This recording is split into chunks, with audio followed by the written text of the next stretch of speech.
born in this country. I grew up in Delaware, lived in Atlanta for 12 years, went to college in DC, and now find myself in Norfolk, which is very much, while much bigger than where I grew up, it's very similar in that diversity. I feel like, I guess the way Norfolk embraces its diversity could be improved. Because just like you, Tanea, my sister and I were, while there was African-American children and white children, other ethnic minorities were lacking. My sister and I were the exotic ones. Because we were always forced to be classified in, are you black or are you white? I don't understand anything in between. But, so anyway, I'm very excited about this movement, and I think we're going to make a difference together. Thanks. My name is Rodney Jordan. That's my daughter Bria that didn't claim me earlier. I also have a older daughter, Paige. Born in Norfolk, grew up in Virginia Beach. My best friend in first grade, Jeff Crawford, was white. I remember my friend Nick Setti was also a best friend. Have had best friends of all different nationalities, and so diversity for me is at one level, talking about it when you see different people, different backgrounds, but actually having friendships and relationships to me is what I hope we will evolve to. I feel like I know everybody now in just a few minutes, and I'm like you, I came to, yes ma'am. I came in like, can I introduce myself?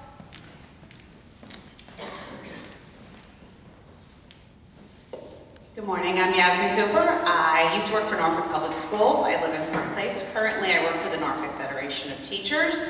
I'm from a very small, diverse place called Manhattan, and I took this sort of thing for granted my entire upbringing. Like some people have shared, I went to a small town high school, and we were the minority on the block. It was mostly Italian and Jewish, and then you throw an Arab in the mix and people don't know what to do with it. So most of my life I've been Puerto Rican. And I'm really excited about, moving Norfolk forward and just embracing all that we have to offer to our students, to our community, and to everybody involved. Thank you. And I'm like what you said is that when I chose in school district, when you're a superintendent, you have to choose to move pretty much. And I knew my first superintendent would be in Southwest Virginia because that's where I was from. I chose Bristol because it was diverse. It was really the only pocket in Southwest Virginia that had diversity. And then when Winchester, I was just real pleased with my kids in a school that was over 50% majority minority, Hispanic, African American. Really every day we have, at least every week we have students from other countries enroll in our schools. So I think that's just wonderful. I do think you have to be intentional in celebrating your diversity in your school system.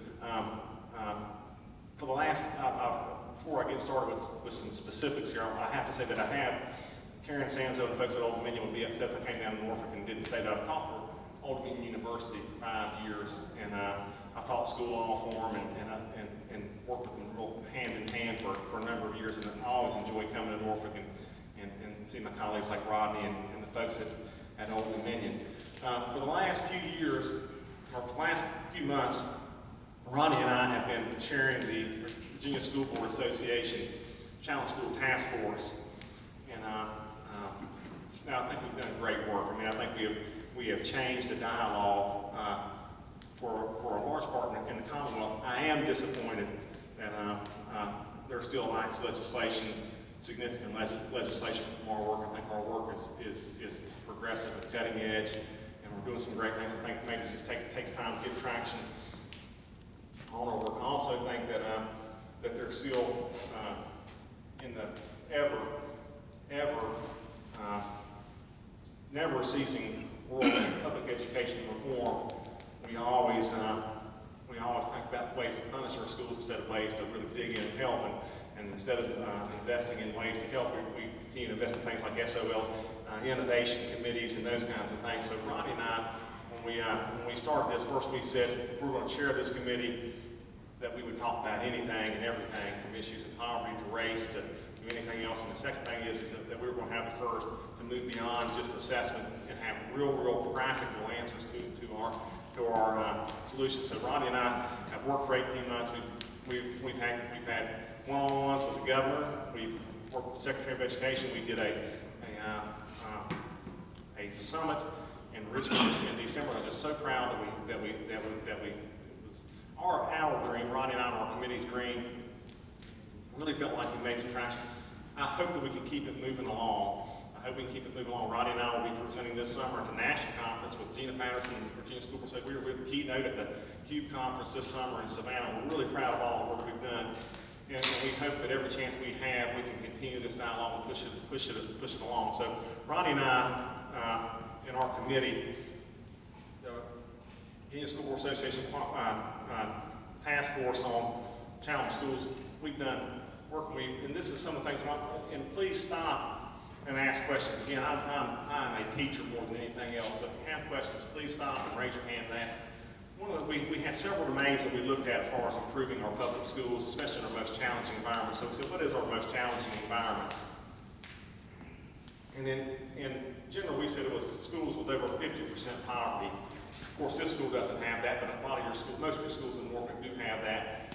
And how saying riding up the road, the last 3 school divisions I've been in, there's only been 2 or 3 schools that didn't have that in. So you know, 50% is you get up 50%, you got challenges in there or opportunities. So one of the areas that we really sought to improve on was improving teacher quality. And we've had some great ideas that we've lobbied for statewide, and certainly we want to hear if you have some other ideas. One thing was we said that in our toughest schools, the workload is so much different and harder for our teachers that we need to add 10 days of teaching contracts. So we're not talking about the merit pay, we're talking about adding 10 days of teaching contracts. Because we know that you've got to do more professional development, you've got to do more community outreach, you've got to do more lesson plans, you've got to be more strategic in your work. So add 10 days on, because they are working those 10 days, we're going to have to work harder. And in essence, working at Larchmont, where it's 26%, is not as tough as it is in some other schools. And that just has to be knowledge coming up. You've got to work and do things differently. It's not just, that was our notion. Again, we also said we improved teacher preparation programs, teacher mentors, accountability to provide forgiveness for loans. We try to incentivize teachers staying in the most challenging environments. I have a question for you. Sure. Those incentives you're talking about, do they apply system-wide or just for specific schools in the district? Well, it's more conceptual, just when we're taking up in our report, but I would say it would be school by school as well. So if you're at a school with 50%, and you would add 10 days on, then we would hope that the General Assembly someday would you know, it's surprising when we talk to the governor about it. He'd like that idea. Yes. Comment. One of the concerns that teachers, I make my living going to house to house, and I go across Hampton Roads. So I serve anybody who would have me in their home. And many times these are educators, and their biggest frustration is that they are. I want to be kind. They are upset because you take away their time that they want to use for preparation for the students, require them to do data that they feel is not appropriate for the students that they are teaching. And they don't seem to have much input as to what you all are asking for and how you use the data. And that tends to upset parents, because parents are saying, we have you do for a contract to teach our children, but you are not required to teach, because when you can prepare and teach your children, especially those that are most challenging, you got to spend time on paper. I just want to give you that. I think you're absolutely right. I mean, I'm in the school system, and we have school that we have is accredited with warning. And prior, my kids went to focus school when I was in Bristol. They went to focus schools, and I was real proud of. Let's take either one of them, focus schools accreditation. High poverty schools, high transient rate in those schools, but you're still choosing the same teachers, the same teacher preparation program, training the exact same way, but when you go to that school that's more challenging, the workload increases exponentially. Let's take off exactly the workload. Looks like you've been a principal. Okay, so if you have a school that is transient, And my kids at Washington Lee Elementary in Bristol, we had a 50% transient rate in that school, 50% transient rate. And everybody said, well, we were a focus school. My daughter was going into 5th grade, and her grade was the one that was really troubled with. There was 2 kids that made it to kindergarten through the 4th grade. Two in there. So on a typical teacher role, it showed that we were 18-to-1 classroom ratio. I told everyone, let me see your roster. And on that roster, there was 36 names on the roster. Now, how much more work is that from that school to the other one, our neighboring school, Van Pelt, that was right up the road? I mean, the same way in Winchester, we have Virginia Avenue and John, it's the same thing. So Ronnie and I, and our work has been with our committee is, listen, we're acknowledging that is harder, and because it's harder, let's add 10 days to it, and let's give them the tools they need to do outreach, to look at the data, and all that, because they're working hard. And we say that, oh, by the way, that increases their pay, maybe they'll stay in that school just a little bit longer. So, yeah, I mean, I agree with you completely. I mean, I do think it is, and it's harder. But I also think that our schools, too, now, I mean, as superintendents and leaders, that we don't put our best teachers in the schools sometimes as well. I mean, we kind of, whichever ones they end up being right there. I think they are. Yes. Well, you just started to touch on the other aspect of it. If you go to the slide, I mean, you talk about teacher quality. And while some of the issues about giving teachers more time are certainly very important, also, what about teacher selection? I mean, I think that is a key piece of it, and making sure that the teachers we're choosing to teach our children also have,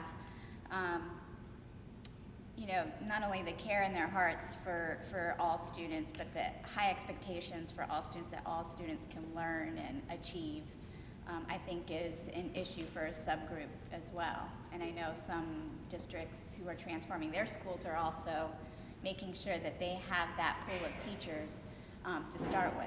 I think that's such a good question. I'm trying to answer the best I can hear from what we do in Winchester, and we talk about empathetic teaching and how to select that person. And I turn it over to our principals, and it's so funny you said it, because we've had this conversation. How is it that you select? So our principals meeting on Tuesday this week, I've got 2 of our principals from our high poverty schools. I've asked them, so look, I want to talk about the intangibles and how in the interview process we're going to draw out the empathetic teacher, the teacher who not sympathy, but the teacher who has empathy, and how is it that we get to that probing question to get that person where they need to be in that classroom? Because until you've been in places where kids, when they throw their book back down and German roaches pile out of it, and that is a skill set that we don't teach in our universities. I mean, you got to have a teacher there that can just go on after work and not be grossed out, and not make that kid feel bad when they have a bed bug that falls off their shoulder. How is it that you get that? Those are conversations that you have to have. You're going to a high poverty school. You're going to deal with lice every single day. You'll deal with bed bugs, you'll deal with roaches, you'll deal with foul smell, you'll deal with some things that. And you got to tease that out of your applicant pool on the front end. And I think that one of the things that Rodney and I are doing in our work here, I'm really proud of our work here, and just trying to implement as hard as we can go, is we're going to meet with James Madison University this week, we're going to meet with VCU this week, and trying in our teacher preparation classes across the Commonwealth to teach with poverty in mind. Yes, ma'am. The school I teach at is a Title I school. It's pre-K through 8, so we get the little ones all the way to the 8th grade ones, and they all have different life experiences. They all come from different parts of Hampton, but basically in a low poverty area. The teachers I've seen in my school, and the schools have only been open for 5 years, there has been a huge turnaround each year with teachers. And it's because there's teachers that can handle situations like that.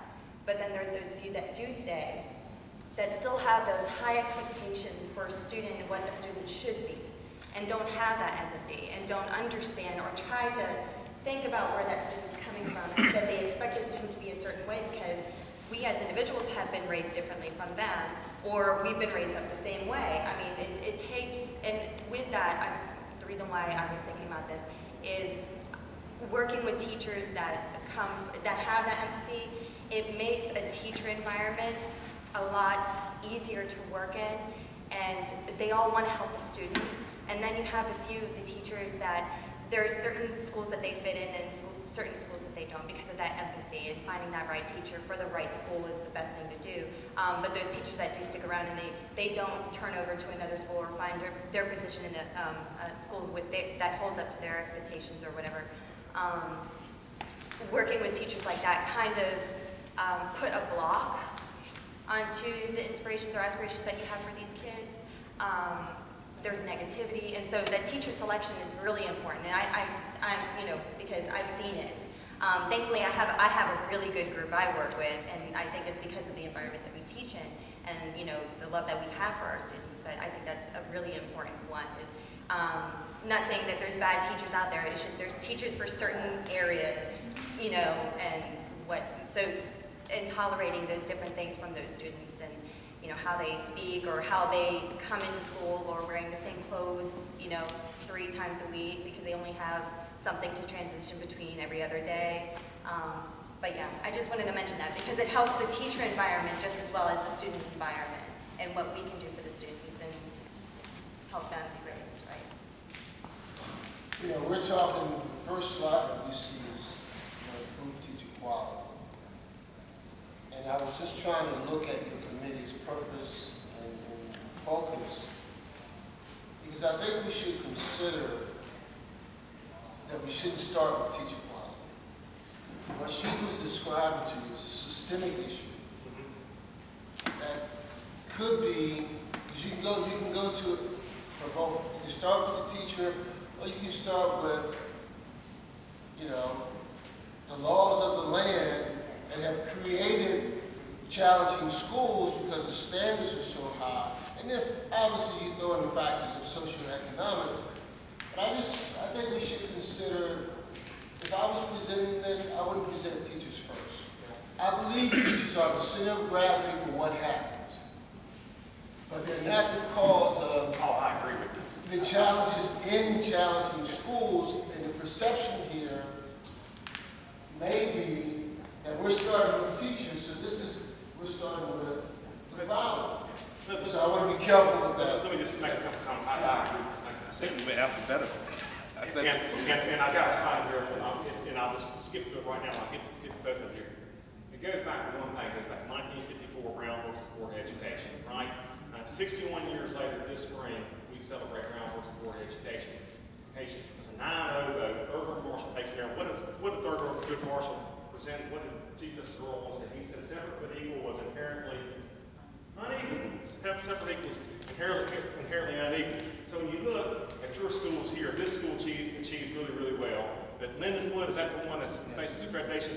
Well, what is Lindenwood? I looked at the numbers before it came in. Lindenwood, I think, is 86% poverty and 90% African American. So you have a segregated school within your. So 61 years later, we have created exactly what you said, systematic. I mean, and it has been. I mean, just skip off. I'll get real quick.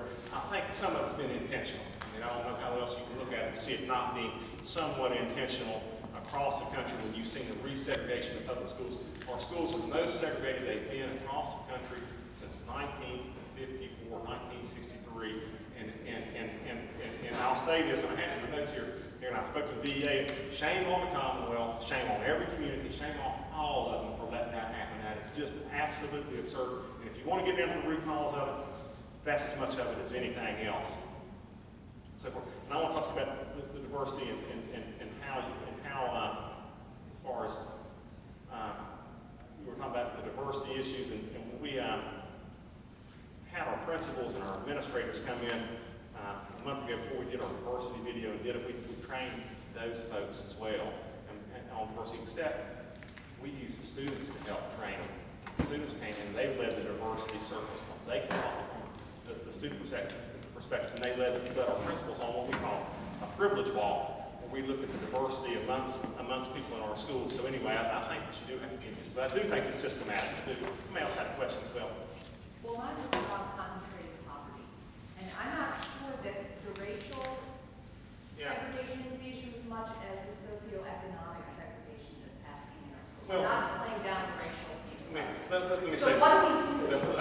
let me say this. Been around schools now for 24 years.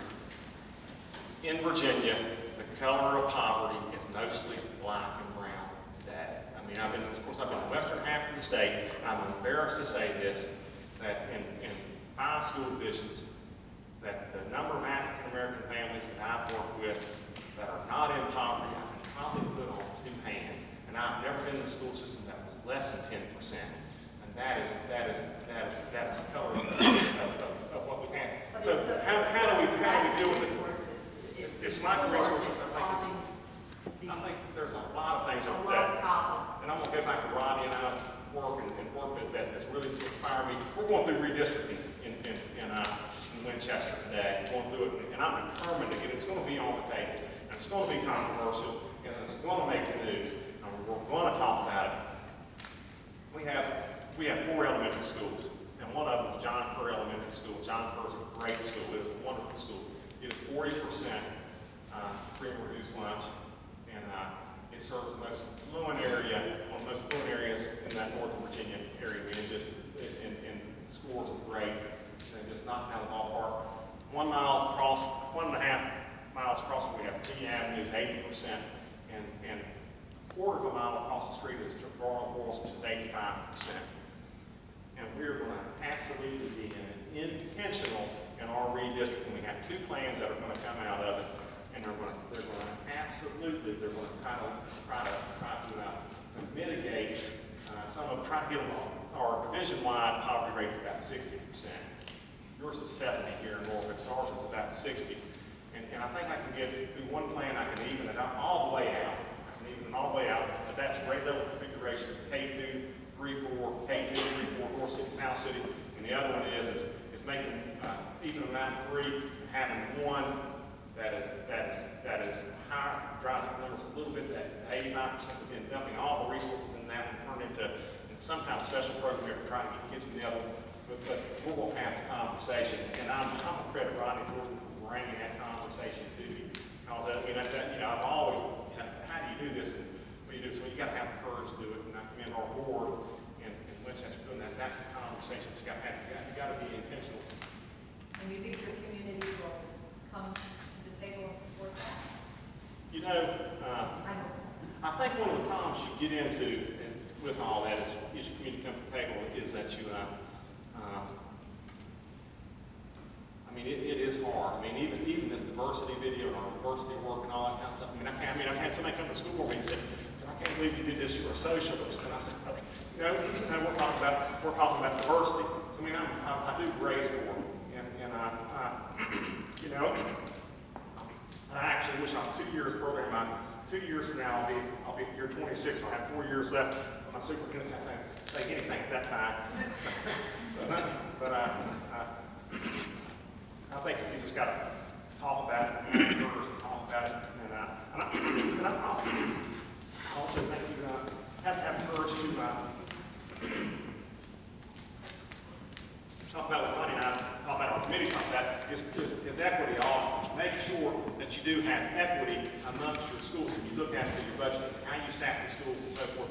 And the classroom size, classroom ratios at this school ought to be different than at Lindenwood Elementary. So if you're here, it's 20-1, and if you're Lindenwood, it's 14-1. So how do you pivot your resources to get that done?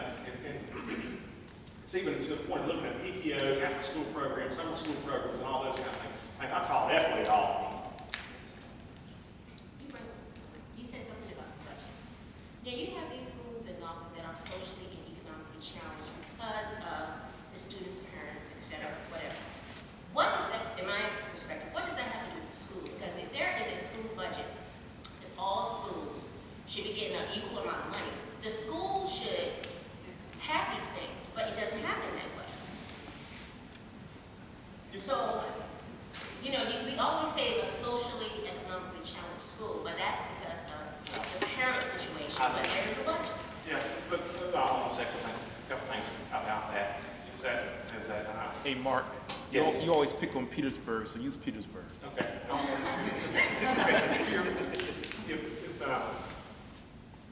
First of all, every school can't be equitable.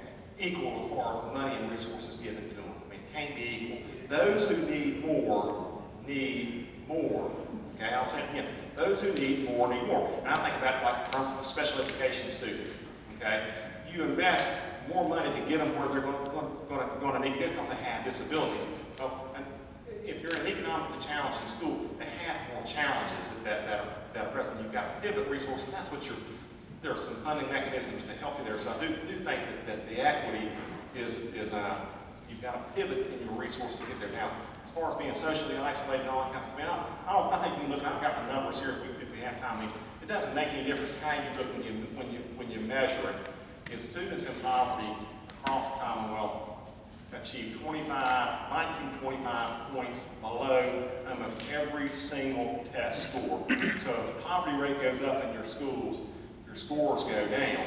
And I had, and Ronnie alluded to, and I guess really proud of the article we wrote in the Washington Post a couple of years ago. I think it's the reason the ADEF rating scale didn't take place. I really think that article got it off the table. I was sitting in my office one day and I was just furious. I was just because they sent it out and they said that I got the scores there at Bristol and they had this preliminary thing out that said that one of our schools, the schools my kids went to at Washington Lee Elementary, was a great school, and it was going to be a D school. And I said, for God's sakes, this is a great school. I'm sitting here watching every single day, and my kids are knocking it out of the ballpark on SOL schools. They were knocking out. They were getting 500s and above. My own kids, well, one of them, they were doing really well. So I looked at our school scores that day, and I compared it to Falls Church. I'll show it to you here. This has changed. I'll show you exactly what I'm talking about here.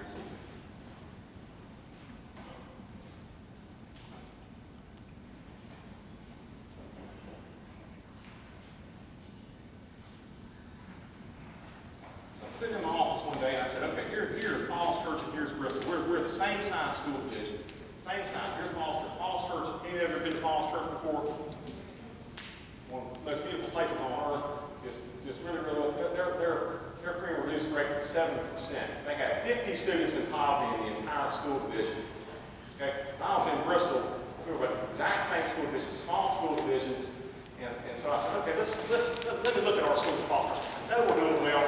So I sat there one day and it just like an epiphany. So I looked at our economically disadvantaged kids in Bristol and I compared them to Falls Church. And guess who won? Guess who had better scores? We did in Bristol. Okay, because we knew what we were doing with them. We outperformed them. 73 to 67. And so, okay, well, let's extrapolate this. I got a friend who's a mathematician from Virginia Tech, help on participation studies, and help with the numbers here. I'm pulling all out. So we did an algebraic equation, broke it out and said, okay, what are the kids that are not economically disadvantaged do? Because the scores in the state all grade all together economically. They say all students, so you can't extrapolate it out. We pulled it out. And look what happened here. Look what happened here. Our non-economic disadvantage compared to economic disadvantage in Falls Church was just about the same. Just about the same. Okay? Everybody said it was just about the same. Okay? It was about the same number. But when you added them all together, they drilled us. Almost 10 points, in some areas bigger than that, because our students that were economically disadvantaged served as an anchor for us. And there was a point in that article Washington Post that really made a big difference was, everybody says, this was 2 years ago we wrote, it says Petersburg was the first school division in the state. Everybody was kind of unloading on Petersburg. So I pulled out Petersburg's math scores for, this was the first year of the new test in math. I pulled out Petersburg's math scores in math, and they had 49% pass rate all through their division in math. 49%. So it's just terrible. That was for economically disadvantaged students. Well, they're almost all economically disadvantaged in Petersburg. Highest poverty rate in the entire Commonwealth. They were 49%. So I pulled out Loudoun County. Okay, Loudoun County is the wealthiest county in America. Okay, Petersburg had 49%. What do you think Loudoun County's score was in math for economically disadvantaged students?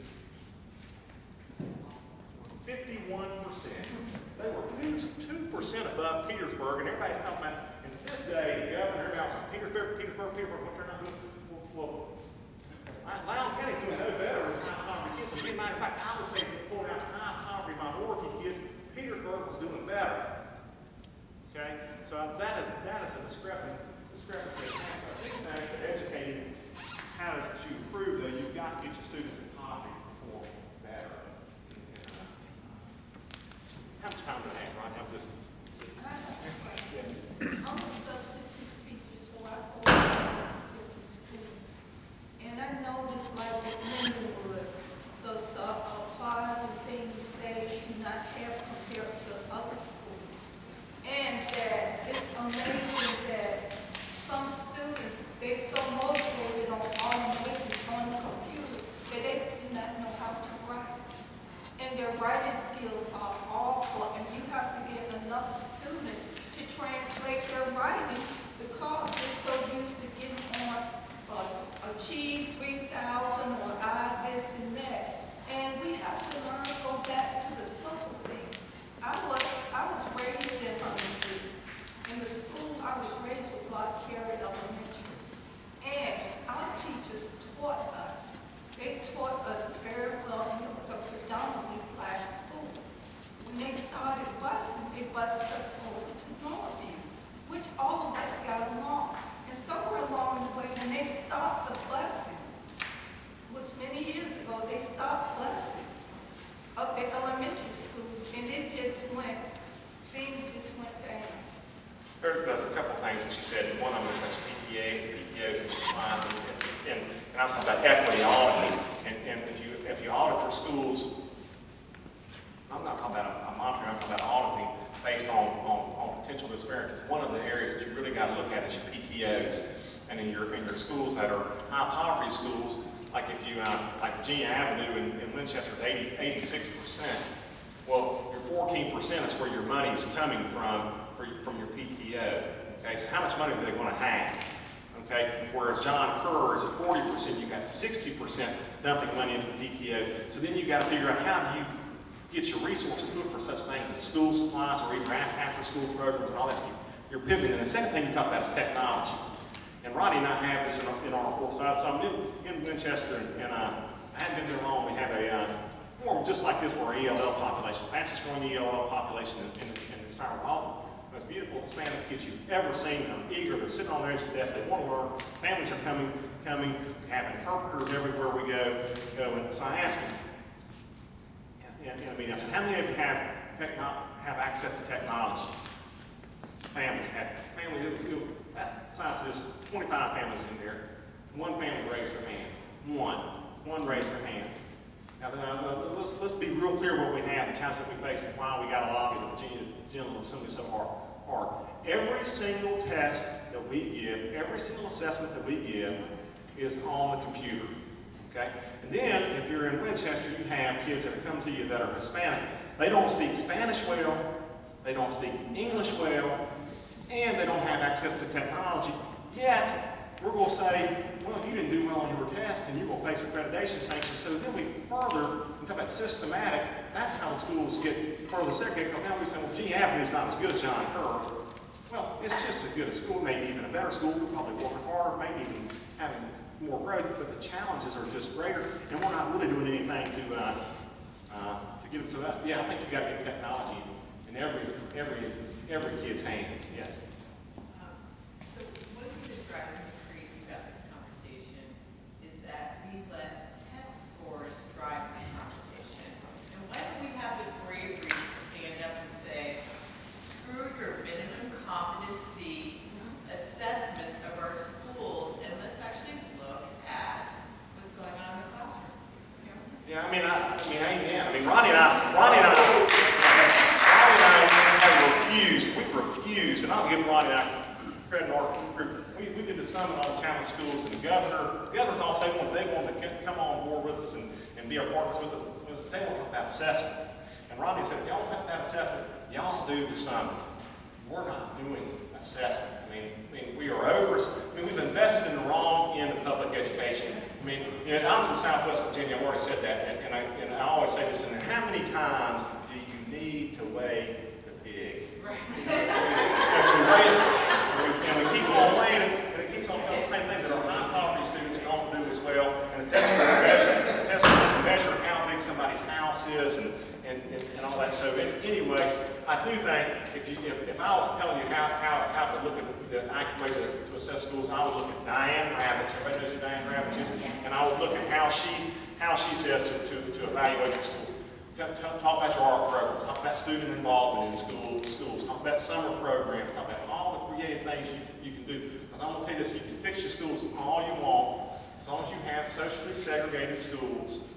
They are never, ever going to score as well on test scores as those that are not. And so you got to talk about how is it done and share that story. You're a superintendent of Winchester. You work pretty well with Friday, school board members. And you know a lot about the data concerning the schools in Norfolk.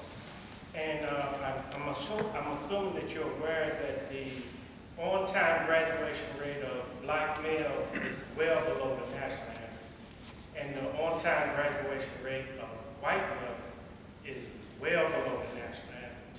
And you seem to have a formula for success.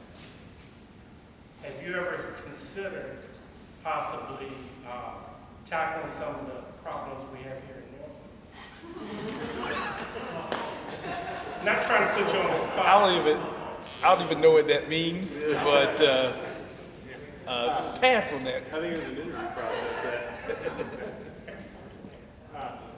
I think this. I mean, I've looked at test scores. You know, I love numbers. I look at test scores all over the time. An on-time graduation rate. To me, that is the number that is important. I mean, I think graduation rate is a number. If I'm going to circle a number as far as the data goes, then I'm going to circle the graduation rate and all that. And then I'm going to tie graduation rate is into behavior and attendance. Yep. And so if you're looking at, if you say this, if I can drive down the incidence of behavior in a school division and drive attendance up, then, because we know this, if we get them to come to school, if we get them to behave in school, then we can get them to graduate from school. Yes. And I think as we look at the graduation rate, also looking at their whole educational life course too, and how many started in pre-K, what is the correlation between that and that, getting them, I didn't say my background's in maternal and child health, but getting them when they're born, even is vital to making sure that top end is reached too. Yeah, I mean, I do think that you can't. I mean, the thing that I provide caution with is that if you try to diversify and keep kids in school, you got to compete. And I found this in Bristol a whole lot. That we became a high poverty school district. But you can't throw the baby out with that water. You still have to get AP in there as hard as you can go. You've got to get your AP, you've got to be doing on. You've got to make that senior year, that top end has got to be so, you've got to be intentional in doing that. You've got to celebrate those successes, because if you don't celebrate the success there, then you will become that school system that is just all poverty. And so it is a balancing act as far as being intentional with STEM programs. I even think beginning at the upper elementary, 4th and 5th grade, and parlaying that into your middle school program and into high school, and how do you get that going? And pre-AP programs are real important. Yeah, and I guess what I'm saying is that the success rate goes down if you begin to be intentional at this point rather than here. Yeah. So as long as we're intentional from day one, I think the effort to get here is, you have to be intentional at every point in the. I agree with that. I mean, absolutely, you've got to be intentional, strategic, and you've got to know who your students are, circle them up and get to them. And I think that I do think that the testing environment, especially because that's what you end up doing in your high power schools, because that's how they measure them, it ends up competing, getting to those kids, and you've got to be intentional in getting to those kids, and that happens through intercession programs during spring break. It happens in summer school programs and after school programs where you try to do some creative things. I mean, the reality is, and I have a slide on here for my own children and so forth. I mean, they have all these resources. We have 5 iPhones, 4 laptops in my house, and we have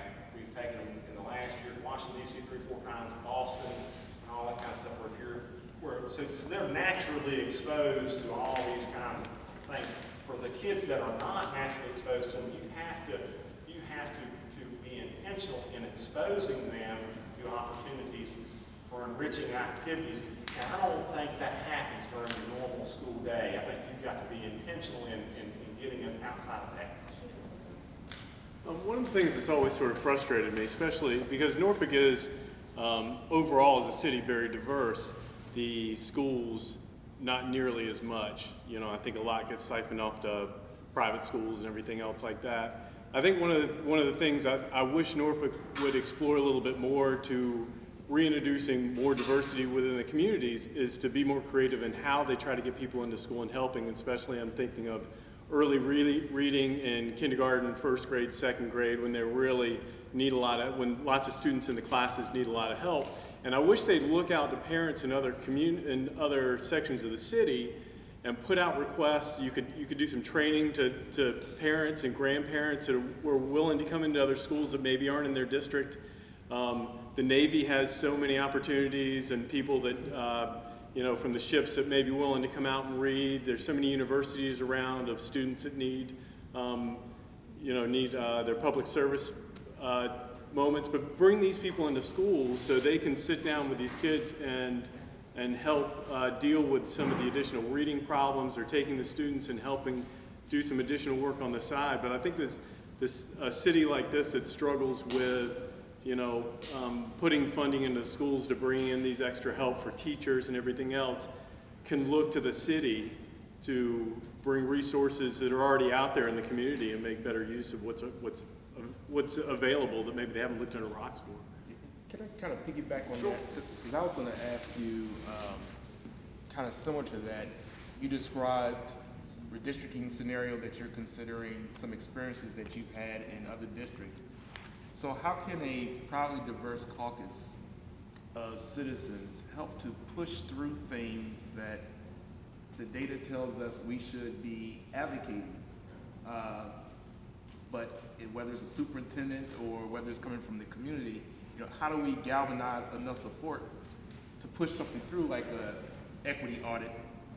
If sometimes in this city and other cities, if you move one teacher from a fluent school, you get 50,000 emails from folks complaining about it. How do you take the information that you share with today and move it, whether it's getting citizens to work across lines, or whether it's getting citizens to advocate for something that you may consider to be innovative or controversial or likely to get you fired?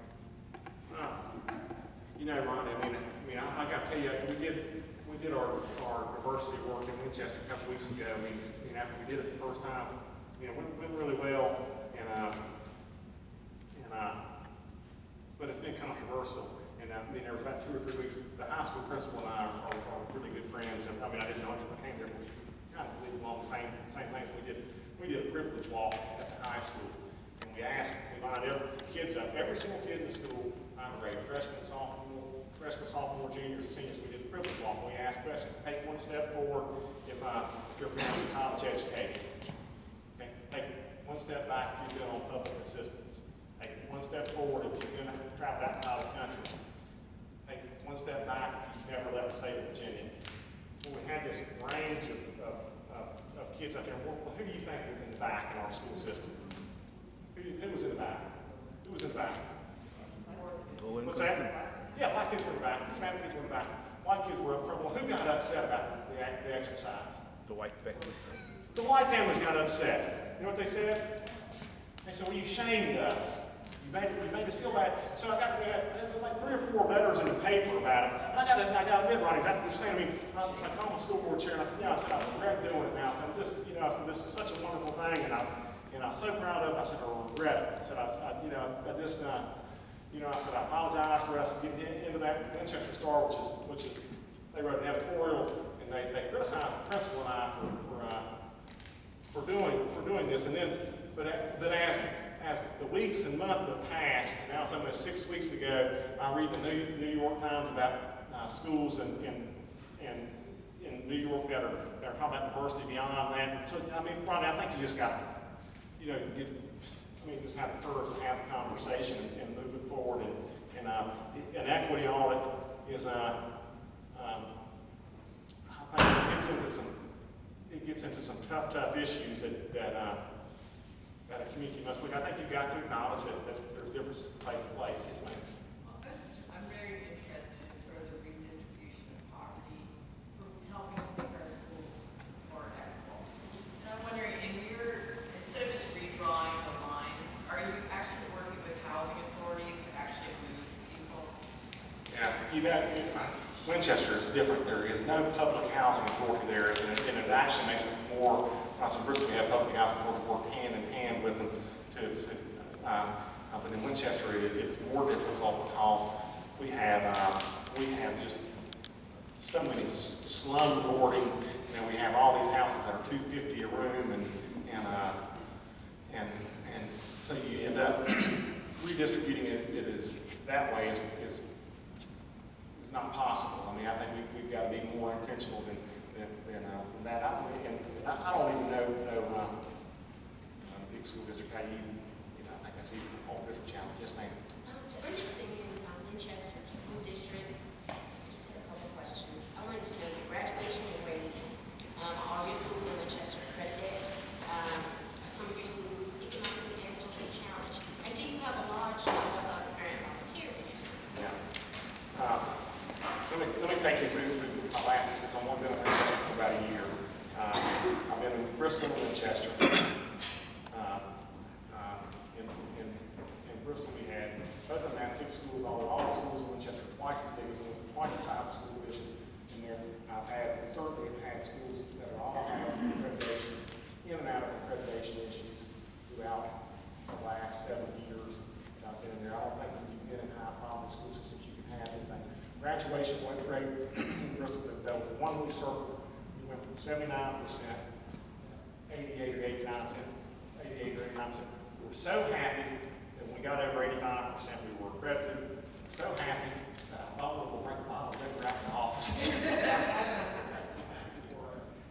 It was overwhelming to us. I mean, it was the happiest day of all time when we celebrated. I mean, the last kid we went to the jail and got him tested, got him to take a test so we could get him to pass. And I guess I take that back to the history. Why were we so happy? When I was in Radford, this principal of Radford High School, which was a low poverty school district. It was right there in the shadows of Radford, Virginia Tech. You know what you did with kids who didn't do well in schools there? You kicked them out the door. When I went to Bristol to be superintendent, we circled those kids up, and we went and got them to graduate from school. We did so much better work there than we did in Radford, but it was just because it was we had to get them. Graduation went from 79 to I think 88 or 99.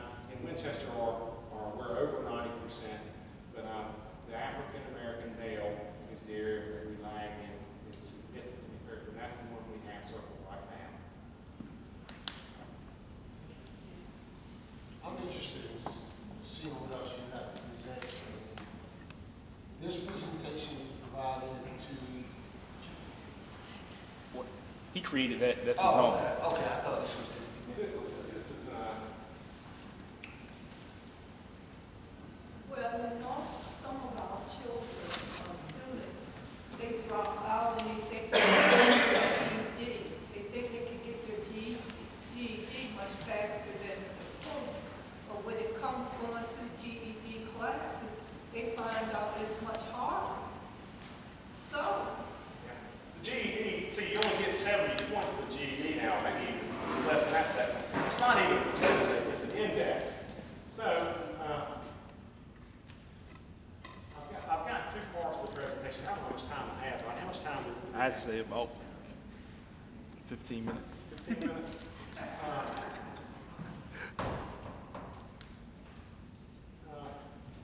There's some things that Rodney and I'll give you the challenge school. I'm kind of quick if I can here. Mark, you probably can skip through the. Challenge school? Yeah. Okay. Let me skip through this. A couple of years ago,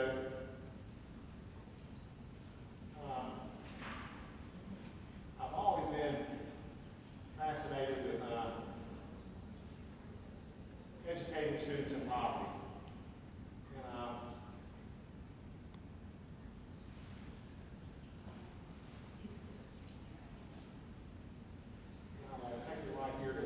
I heard some folks talk about this earlier as well. I'll start right here. I read a book with a colleague who wrote a child education called Educating Students in Poverty, a guide for teachers and leaders. And this is a great comment by, which I think is just as a poor comment, but I think it's kind of said every school system is facing the exact same challenges when you have a common standard across the school system. We can tell pretty quickly who has it. Who has innovative programs that meet students' needs? Well, I mean, every school system is different, and every school faces different challenges. You got to acknowledge that on the front end. So, and I mentioned this, and I think when you start, every time somebody tells me that you have a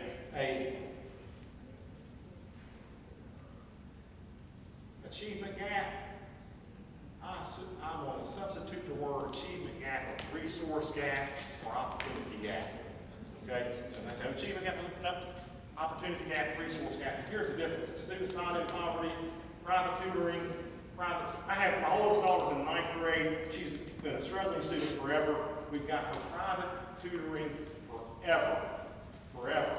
If you're from a tough income family, you get that. So this, I think that the resources is where you got to invest to get the resources differently from one to the other. Technology certainly. This is one of my favorite slides that I have. If you're in a high poverty school district, you lose time everywhere. You lose time, and you're a substitute teacher. If you're in a high poverty school district, you lose time every single day to IEP meetings, and you have that everywhere. But parent-teacher conferences, because parents don't come in, bed bugs, lights, medication, nurses, glasses. Here, we get them glasses in those schools.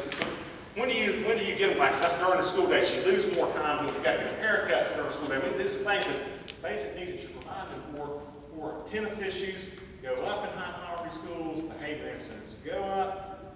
So you lose time everywhere. So the challenge is gaining time back. How is it that you gain instructional time back from it? And so there's some things that talk about is the fundamentals of schooling. I really couch this into the intangibles. The intangibles. And he talked about being a coach and his dad being a coach and so forth. And I think about relationships, it's leadership, it's being safe schools, having outstanding teachers, certainly accountability, intangibles, teamwork, opportunity, inspiration, teaching hustle, being intentional, and those kinds of things I think are really, really important. Talking about the intangibles in the school system, being intentional in bringing the intangibles into your school system is really, really important. All I talk about is assessment. It's not going to be good enough. Certainly, I think family engagement and communication is critical to it. I mean, how is it that you get families involved? And I think, again, in any work that you do in public schools can't be pie in the sky. It's got to be practical work. So talk about how is it that you make phone calls home? Well, if your teachers don't practice making phone calls home, then they're not going to make phone calls home. Okay, what I mean by that is when you have faculty meetings, and I'm sorry I'm coming from the education vernacular, that's all I know. I mean, I'm not a well-rounded person at all. But when you're I've got to the point where in faculty meetings, we're going to bring a telephone in and we're going to practice how to make a phone call to families. Because if you don't know how to do that with a single African-American mother and you're in Bristol or Winchester, you can't succeed. So you got to practice it. And then also you got to, so we did a diversity workshop with principals a couple ago, had kids come in. You were talking about this, had kids come in and they did the diversity circles with us. And the administrators also, we got to get our teachers to go out to the homes and all that kind of stuff. And we said, stop. Not until we practice. Not until we practice getting things to the home. Because it is so much different when you walk into a home. Any of you heard the word smash and drag? You know what I'm talking about? Smash and drag. And when you go into an apartment and and the bed bugs would smash on the wall, the blood would run down, that's called smashing grave. If you don't know what you're getting into when you go into some of the places that you go into, you got to practice going into it, and that's what we're talking about. So intentional invitational communication, constant communication, call home, practice calling home, family time, community outreach, and then I said earlier that I'm the son of a football coach. My dad was a Hall of Fame high school football coach. I'll even say this: my dad's assistant coach was Frank Beamer, and he said that's how old my dad was. And my dad's nearly 80 now. But anyway, so every Friday night in Winchester we have football games on Saturday. And I know here you have Lake Meadows great. We have tied some kind of elementary school activity in to ball games to get kids to come to the game. Then we bus them to the game, get them on buses, take them to the games. And then we will always talk about graduation, talk about advanced programs. We'll say, okay, please sign up for AP or pre-AP programs. So need you to get involved in all kinds of stuff. And when we use food in Friday night football to get to the game, that was very Batman last Family Friday. And I think partner with community agencies is really, really important. If you can get your community agencies, this is what we always say. If I get my community agencies to talk about two things, I don't need you to know my mission statement. I don't care if you know that or not. Talk to the kids about attendance and behavior. That's it. Talk about attendance and behavior, yes. I think this is the key. I think the key is getting the families involved, because then, families who are disconnected from the school community, when you can get them to see that you're on their kid's side, then they start listening to you, and they start realizing that maybe you do know what you're talking about. Maybe my kid does need to go to bed at a certain time. Not 10 o'clock at night, not 11 o'clock at night. Maybe my kids do need to eat a little bit healthier. Yeah, I agree with you on family engagement. I think you've got to be intentional. I think you've got to Because recognize that behavior leads to how the classroom, that whole interaction in the classroom, the behavior leads to their success. When I was in Bristol, we had 70% of our families were from non-traditional households. 70% of them. Well, that means single families or above. And when you get to that level, which I'm assuming some of your elementary schools are here, getting involvement is so much harder than other schools. It's unbelievable. I mean, that's why exactly you got to really work to get it there. Yes, ma'am. Talking about family involvement and parents being serious about a child's education, especially in those non-traditional households. I was talking to one of my students that I taught. He's in 9th grade now. And both him and a friend of his were in my class, and they fooled around just like 8th graders would, immature, and giggle and this and that, or decide not to do work that day. And they said that high school was a lot easier, or they're straightening up now. And I was like, well, why is that? And they're like, well, man, his mom is really getting on him now because before he was a kid, but now he's a man. Like 9th grade, all of a sudden he's a man, and now it's serious. But it's like all of those 8 years or 9 years before, they let them do. And I was like, wait, so mom finally decides that he's a man, and now she's being serious about his education. And I didn't say anything more about that, but in my head I'm like, well, why does she think now it's important? And I know it's a struggle household, like I've met them before and everything like that. And it's a hard household, but I'm glad to see that she's waking up. But it's that family involvement. If we had gotten her in earlier and gotten her more involved earlier, maybe he would have gotten more like the involvement with her in middle school when he really needed it for behavior issues and his grades and SLLs and everything. But I thought it was really interesting hearing that from another student, that they observed that, like, his mom's really cracking down on him now, and that's how he said it, and I'm just like, wow, now she is, but that happens a lot, and so the family involvement is, it's a necessity, and the students love having their parents in the school, sometimes, but not all the time, but sometimes, yeah. I think we all value our children. I think some parents are more overt about it than I am. I see them as my retirement plan. I really want them to succeed so they can take care of me when I'm older and more decrepit. So I think people realize that eventually, and maybe it does take. Oh, he's in high school now; he should know better. But when you're in 2nd grade and you're hungry because you didn't have breakfast, and I've worried all these snow days that we've had because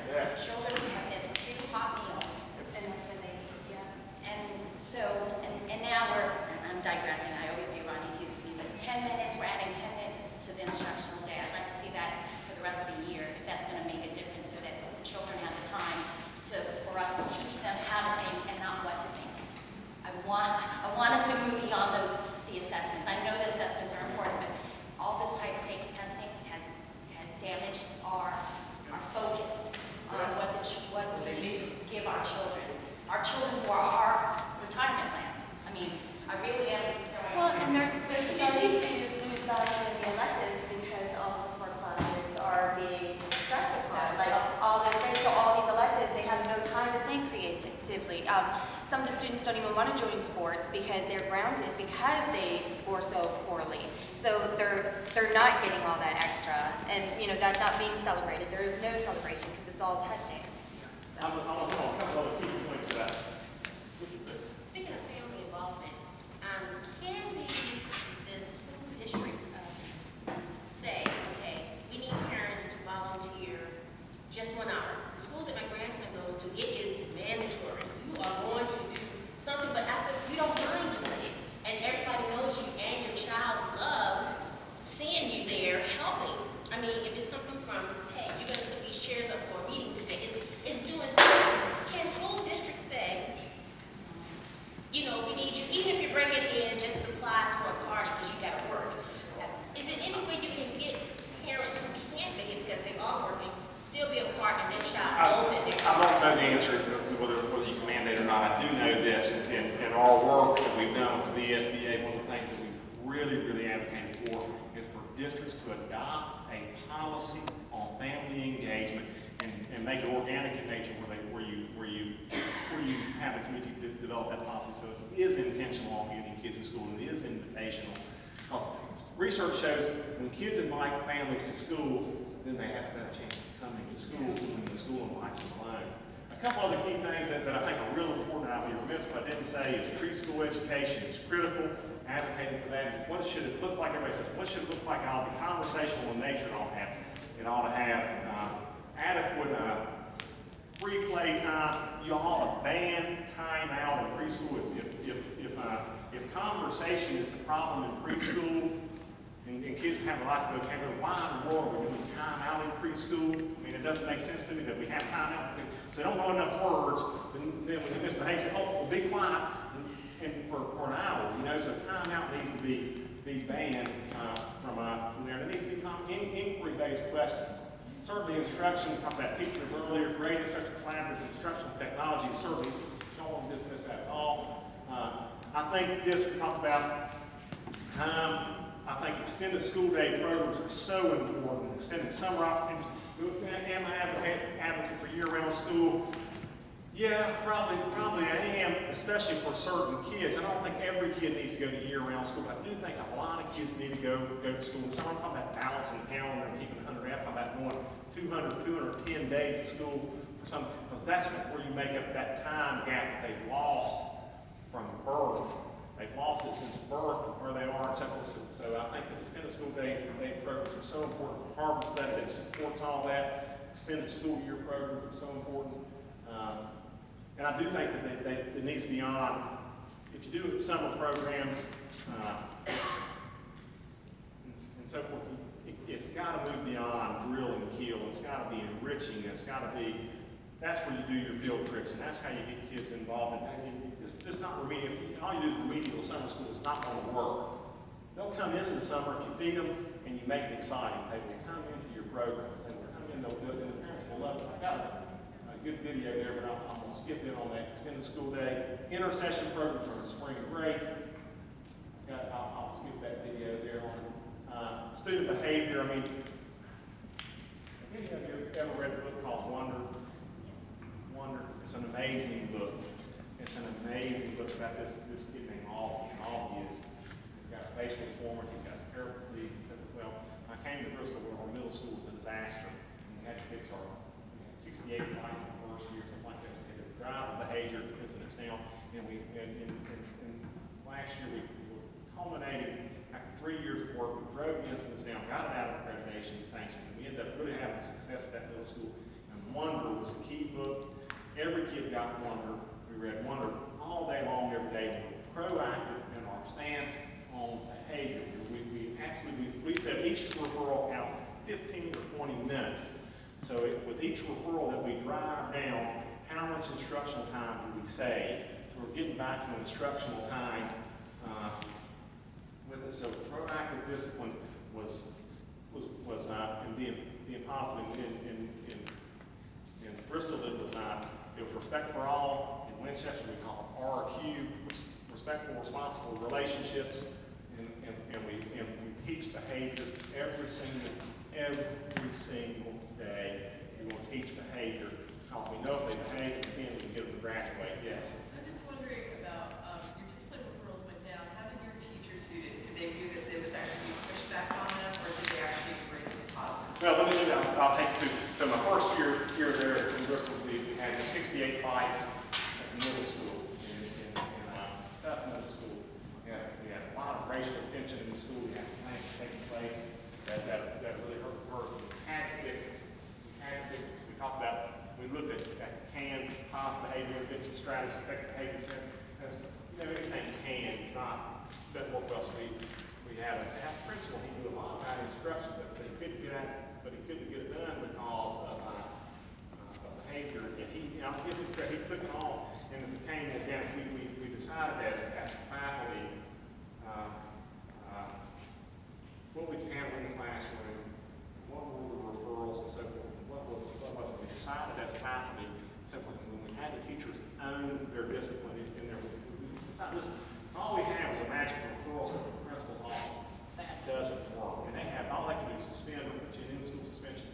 So how is that? We practice, and everything we did was related to behavior. I mean, we did skits, we spent a lot of time, so we could lose an instruction. No, we're gaining instructional time by working on behavior. We practice behavior all the time. We talk about behavioral expectations.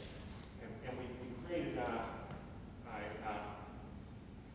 new schedule at that school. We created a new schedule.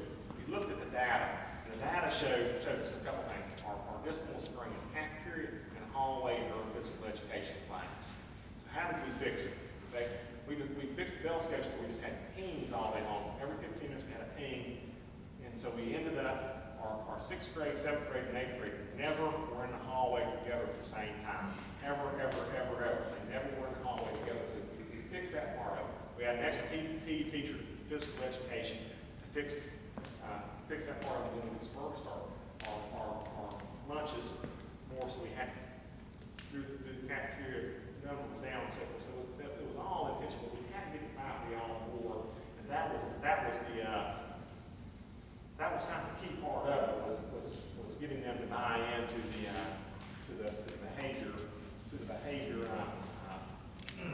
So we tracked the number of phone calls we made at that school. I think we made 10,000 phone calls in 1 year. That year we had every single track to try to drive it down. And that's when we began practicing making phone calls, making video about how we showed that video complication every single teacher to have. This is how you make the phone calls because we want it to be important. Yeah. 11 o'clock. Okay. And the last thing I'm saying, just as I'm wrapping it up here, is I think student behavior, again, we already talked about. Wellness, physical education, I think is as important as anything you do. You got to get that during the school day.